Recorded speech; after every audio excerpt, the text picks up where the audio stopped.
मेरा नाम है अभिज्ञान और आज हम इस वीडियो में डिस्कस करेंगे पानीपत की तीसरी लड़ाई, जो कि भारत के इतिहास में बहुत बड़ा टर्निंग पॉइंट माना जाता है। तो ऐसा क्यों है और जानेंगे किसके बीच ये लड़ाई हुई थी।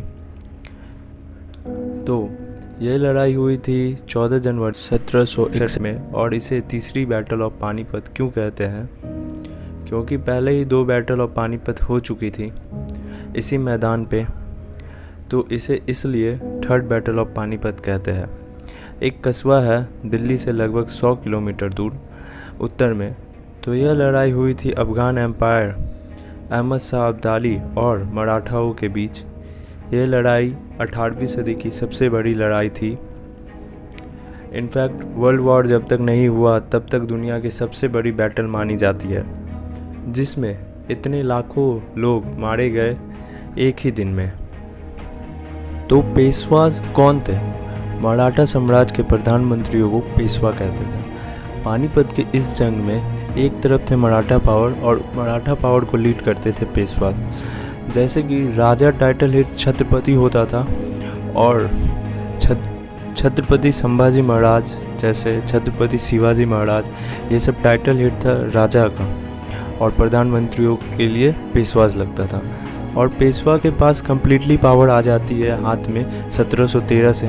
तब बालाजी विश्वनाथ और उनके बाद बाजीराव फर्स्ट 1720 से 1740 तक मराठा पावर को अपने चरम पे पहुंचा देते हैं। स्पेशली बाजीराव फर्स्ट, इन्होंने अपने 20 साल के कार्यकाल में कई लड़ाइयाँ लड़ी, केवल महाराष्ट्र के हिस्से से शुरू करके लगभग पूरे उत्तर को जीत लिया और अपने अंदर स्थापित कर लिया। बाजीराव के बाद उनका बेटा बालाजी बाजीराव 1740 से 1761 तक बनते हैं पेशवा।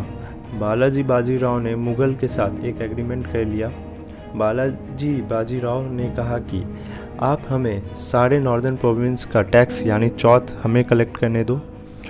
आगरा और अन्य नॉर्दर्न एरिया का जो भी मुग़ल एम्पायर के अधीन था, बदले में हम मुग़ल को प्रोटेक्ट करेंगे अफ़गानिस्तान से आने वाले अटैकर से या अन्य कोई भी एक्सटर्नल थ्रेट से।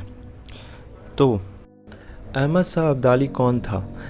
अहमद शाह अब्दाली और अहमद शाह दुरानी भी इन्हें कहा जाता है। यह व्यक्ति एक आम सोल्जर था नादिर शाह ऑफ पर्सिया के आर्मी में। वही नादिर शाह जिन्होंने पीकॉक थ्रोन और कोहिनूर हीरा भारत से ले गया। एक आम सैनिक से इस व्यक्ति ने अपना करियर शुरू किया और धीरे धीरे इतना पावरफुल बना और नादिर शाह की मृत्यु के बाद अपना खुद का एक अलग राज्य बना लिया और अपने आप को राजा घोषित कर लिया। और आज भी इन्हें अफ़गानिस्तान का फाउंडर माना जाता है, founder of the modern state of Afghanistan, क्योंकि आज भी जो आप मॉडर्न अफ़गानिस्तान देखते हैं वो अब्दाली का ही किंगडम है। 48 से 1767 इन 20 सालों में अहमद शाह अब्दाली भारत पर 8 बार हमला किया और इन्हीं में 5वां हमला जो था इसी में हुई थी थर्ड बैटल ऑफ पानीपत। और इस मैप में आप दुर्रानी एम्पायर को देख सकते हैं और आज का जो अफ़गानिस्तान है वो पूरा दुर्रानी एम्पायर के अधीन था। और ये ऑरेंज कलर का आपको दिख रहा है, ये मराठा एम्पायर, और अब यहाँ पे मुग़ल आपको नहीं दिखेगा क्योंकि मुग़ल की सारी पावर ख़त्म हो चुकी थी।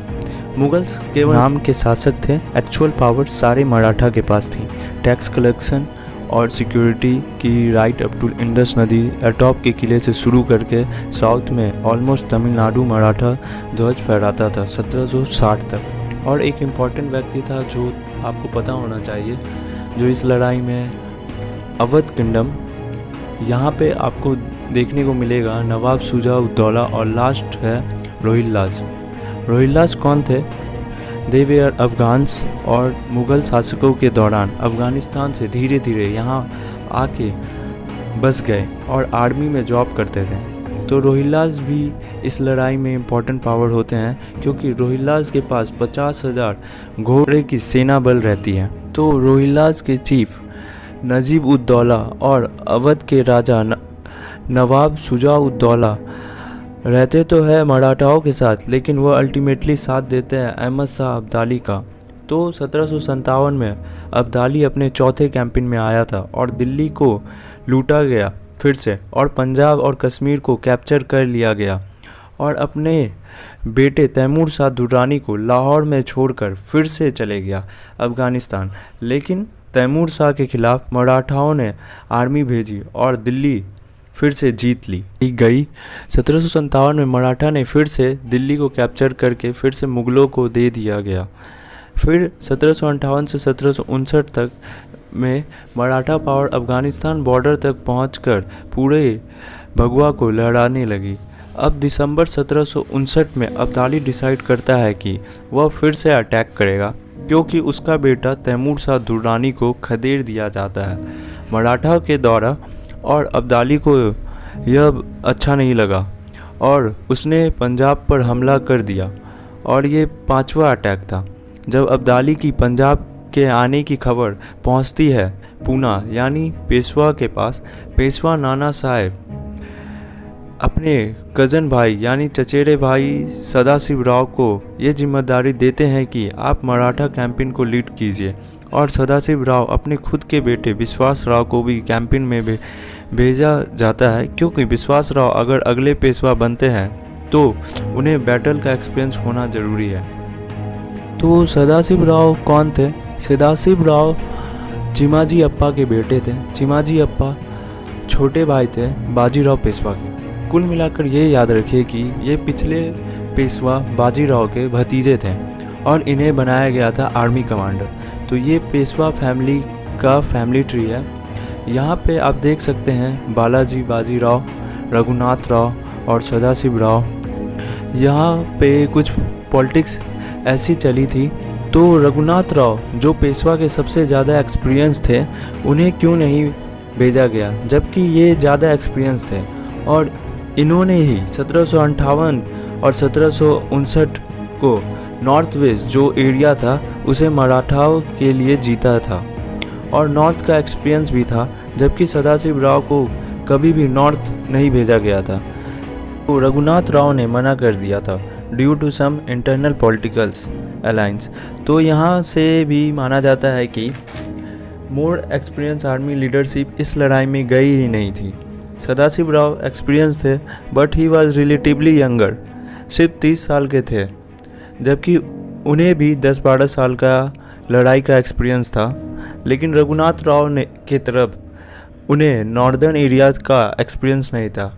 और ऐसा माना जाता है कि रघुनाथ राव पॉलिटिकली ज़्यादा समझदार थे, डिप्लोमेसी में ज़्यादा अच्छे थे, जबकि सदाशिव राव भाऊ डिप्लोमेसी में उतने अच्छे नहीं थे।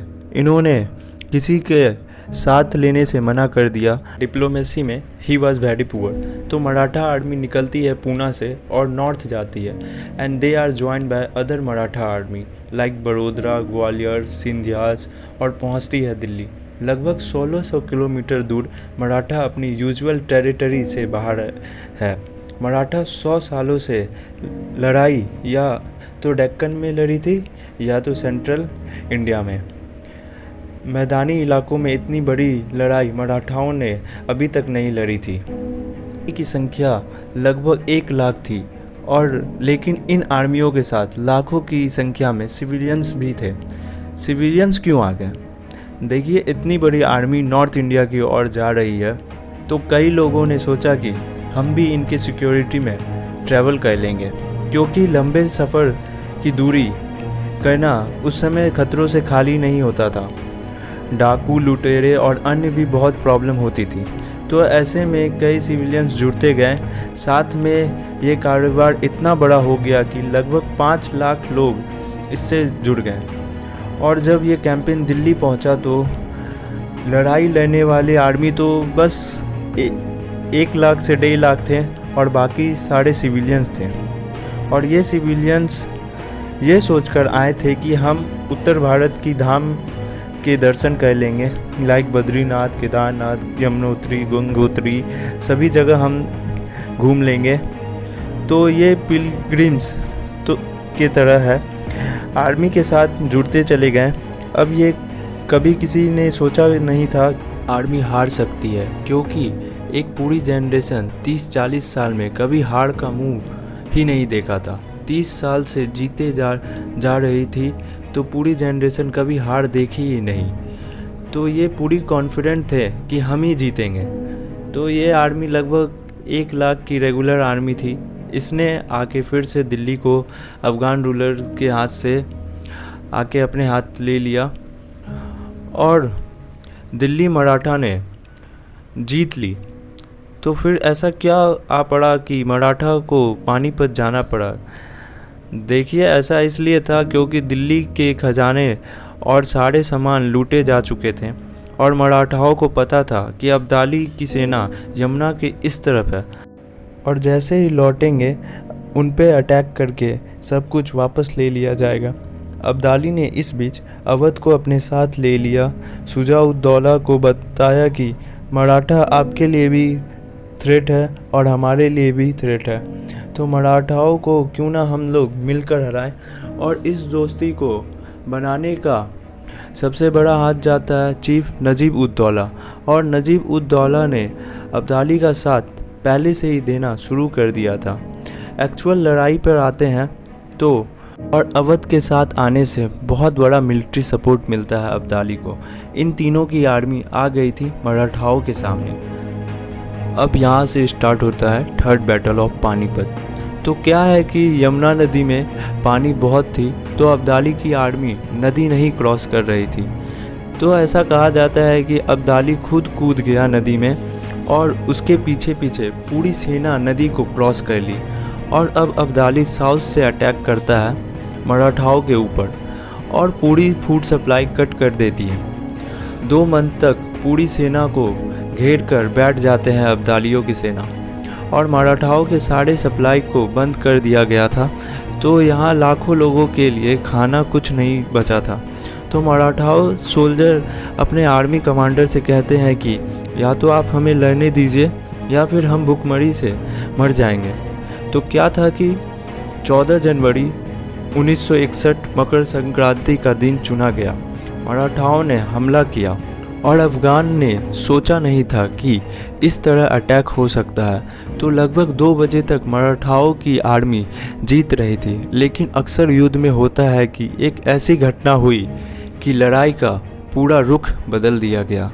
होता यह है कि विश्वास राव, सदाशिव राव का बेटा जो है, वो लड़ाई में अचानक गायब हो जाता है क्योंकि उसे गोली लग जाती है। तो सदाशिव राव को नज़र नहीं आता है।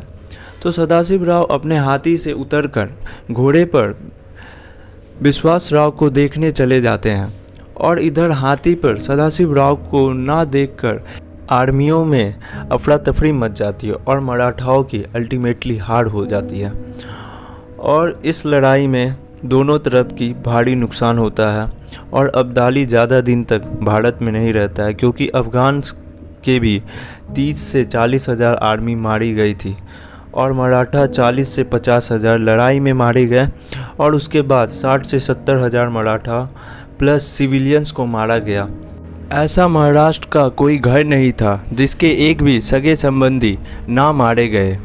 चुन चुन कर महिलाएं, बच्चों जो छुपे हुए उन्हें भी मारा गया। कई लोगों ने आत्महत्या कर ली और कई लोगों को स्लेव्स बना के अफ़गानिस्तान ले जाया गया। तो यही थी थर्ड बैटल ऑफ पानीपत की पूरी कहानी। अगर वीडियो पसंद आया हो तो चैनल को सब्सक्राइब और वीडियो को ज़रूर शेयर कीजिएगा। और फर्स्ट और सेकंड बैटल ऑफ पानीपत नहीं देखे हैं तो वो भी आप देख लीजिएगा। Thanks for watching.